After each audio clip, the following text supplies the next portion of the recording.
there's two main things we're doing, one of which is to do with our the media supply chain. WPP is committed to reduce our scope 1 and 2 emissions by 84% by 2025. But the majority of our emissions, like most companies, sit in scope 3. So 98% of our emissions are in scope 3, which is basically the produce of our work.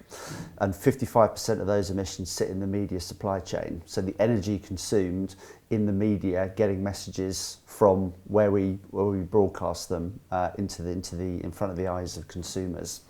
So we're doing it at a Group M level because it's important to have consistency, but we've published a paper called Calculating a Cleaner Future, which is focused on how we reduce emissions within our supply chain by 50% by 2030. So you mentioned a couple of things. You mentioned scope, which comes from sort of one organization. There's also other organizations working on sustainability and greener initiatives, including at Net Zero, as well as GARM and the IAB Tech Lab. Can you talk through, are you working with other organizations, and if so, how? Yeah, we're working with all of them because sustainability, there are no winners and losers, there are just losers.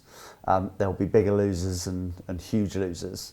But we have to get this right, and we have to get this right across the industry. So we have given all our work to those industry bodies.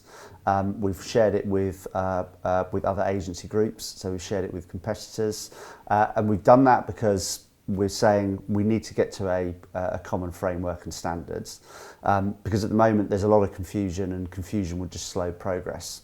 So we've handed it over to GARM. GARM are now driving a conversation. They have a science review board. So our work and other suggestions will go in front of that review board, and out of that will come a consistent framework for the industry. So what started as a kind of competitive initiative, we've realised that actually this is going to be much more successful if we have common standards across the industry. So we've shared everything. We'll work with them to get to a common solution, and then we will adopt that and put it into all our kind of planning processes as quickly as possible. Sort of like with measurement, where there's some things that need to be competed upon, but then there's other things like a universe estimate that we don't need to, right? Yeah, absolutely. So you answered this a little bit in terms of your sort of 2025 goal, but if you look over the next 18 to 24 months,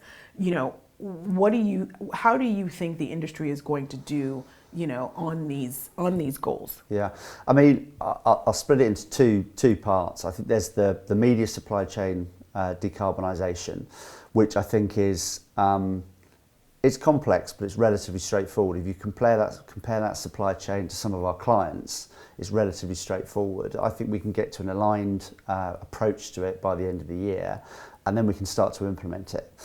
And once we've done that, once we've got our own house in order, we can then kind of start switching attention to the changes in consumer behaviour that are absolutely critical to address the bigger issue. Because you've still got upwards of 70% of consumers saying they want to live sustainably, and you've still got less than 30% of consumers actually consuming sustainably. So there's a huge gap that exists, which is both kind of a threat and an opportunity. So I think the sooner we can get our own house in order and start focusing on behaviour changes and looking at our clients' sustainability reports and saying, okay, how are we reducing the use of energy? How are we reducing the footprint? And how are we really driving change that enables growth, that enables much more sustainable growth? I think that's where I would really like to see us getting to over the next 2 years.